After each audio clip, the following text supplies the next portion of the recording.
नमस्कार साथियों, कैसे हैं आप लोग। आशा करते हैं आप लोग काफ़ी अच्छे होंगे। तो दोस्तों आज हम लेकर आए हैं आप लोग के बीच रेलवे एनटीपीसी का सिलेबस, वो भी आप लोग का हिंदी में। ठीक है, और मैं इतना ही बताऊंगी जितना आप लोग को मतलब काम लायक होगा, बस इतना ही पढ़ना होगा। मैं तो टॉपिक दे चुकी हूँ, मतलब यहाँ बता चुकी हूँ।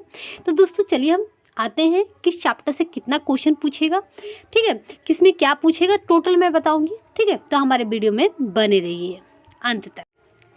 सबसे पहले हम जान लेंगे दोस्तों आरआरबी एनटीपीसी के लिए परीक्षा के लिए सामान्य जागरूकता, मतलब सामान्य अध्ययन में क्या क्या पढ़ना होगा। तो राष्ट्रीय और अंतर्राष्ट्रीय कार्यक्रम, खेल पढ़ना होगा। ठीक है, उसके बाद पढ़ना होगा आपका पुरस्कार और सम्मान, पुस्तकीय एवं लेखक, वैज्ञानिक विकास। ठीक है, और उसके बाद आएगा वैज्ञानिक विकास, प्राचीन मध्यकालीन आधुनिक भारतीय इतिहास पढ़ना होगा।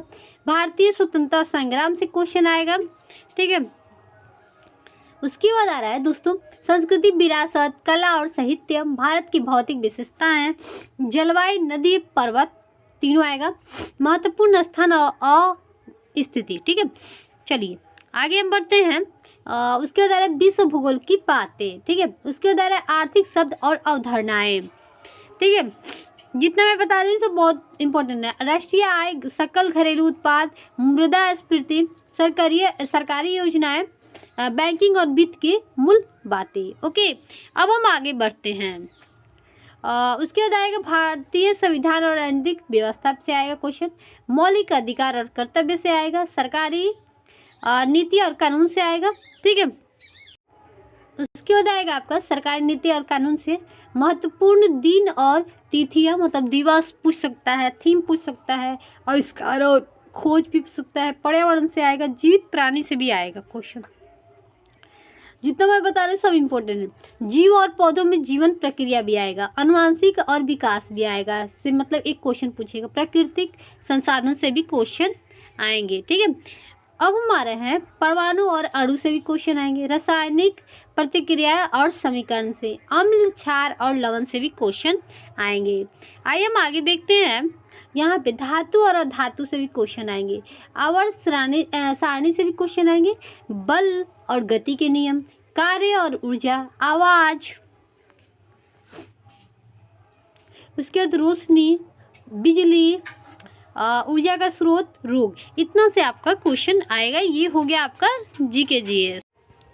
दोस्तों अब हम समझेंगे कि मैथ से क्वेश्चन कहाँ कहाँ से आएंगे, किस सिलेबस से आएगा। देखिए, बोर्ड मास नियम से आएगा, भिन्न से आएगा, अनुमानित मूल्य से आएगा। उसके बाद आएगा दोस्तों आपका करनी और सूचकांक से आएगा, साधारण ब्याज से जुड़ी समस्या से क्वेश्चन आएंगे। उसके बाद यहाँ पे चक्रवृद्धि ब्याज से जुड़ी समस्या, किस्तें, बुनियादी प्रतिशत समस्याओं का गणना, सरल अनुपातों से संबंधित समस्याएं, यौगिक अनुपात से संबंधित समस्याएं। ओके, उसके बाद आएगा प्रत्यक्ष अप्रत्यक्ष अनुपात, औसतन से आएगा, मतलब औसत से आएगा, वजन संबंधी क्वेश्चन से आएगा, ऊंचाई से जुड़ी समस्या से क्वेश्चन आएगा। उसके बाद आएगा आपका अंकों की समस्या, बुनियादी समस्या, सापेक्ष गति पर समस्या, नाव रेलगाड़ी से भी क्वेश्चन आएगा। एक चर से मूल रैखिक समीकरण से भी आएगा, दो चरों में मूल रैखिक समीकरण से भी क्वेश्चन आएंगे। और यहाँ पे लाभ हानि से भी क्वेश्चन आएगा। उसके बाद आएगा यौगिक अनुपात से संबंधित समस्याएं, प्रत्यक्ष अप्रत्यक्ष का अनुपात आएगा, औसतन समस्याएं आएंगी, वजन संबंधित समस्याएं, ऊंचाई से जुड़ी समस्याएं, इससे क्वेश्चन आएगा। ओके, उसके बाद अंकों की समस्याएं, बुनियादी समस्याएं, सापेक्ष गति पे समस्याएं, नाव और रेलगाड़ी आदि पे समस्याएं से क्वेश्चन करेगा। उसके बाद एक चर में मूल रैखिक गण से भी क्वेश्चन आएगा। उसके बाद दो चरों में मूल रैखिक समीकरण से भी आएगा।